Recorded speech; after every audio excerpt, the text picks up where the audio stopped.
சென்னை சைதாப்பேட்டையில் நகை கடையில் 60 சவரன் நகை கொள்ளையடிக்கப்பட்டிருக்கிறது. கூடுதல் விவரங்களோடு இணைகிறார் செய்தியாளர் சசிதரன். சசிதரன், வணக்கம். இந்த கொள்ளை சம்பவம் குறித்து சொல்லுங்க சசி.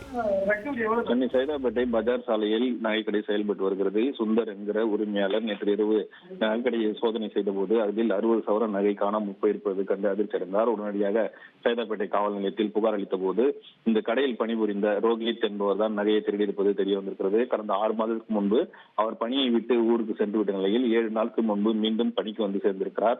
உணவுக்கு வழி இல்லாமல் இருப்பதாக கூறியதால் அவரை ராஜஸ்தான் மாநிலத்தை சேர்ந்தவர் என்பதால் என்னோட பிசினஸுக்கு ஜிஎஸ்டி நோட்டீஸ் வந்திருக்கு பாரு. உடனே ஜிஎஸ்டி எக்ஸ்பர்ட் பேசு. உடனே எப்படி கிடைக்கும்? பாஸ் வாலா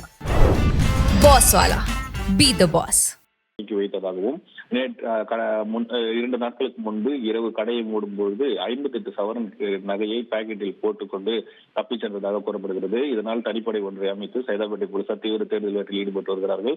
ரயில் நிலையம் மற்றும் பேருந்து நிலையங்களில் அறிவுறுத்தலின் பேரில் தற்போது அவர் சோதனையானது நடத்தப்பட்டு வருகிறது. ராஜஸ்தானில் இருக்கக்கூடிய மாநிலத்தில் அவரது வீட்டிற்கும் போலீஸ் பாதுகாப்பு போடப்பட்டிருக்கிறது. விவரங்களுக்கு நன்றி சசிதரன்.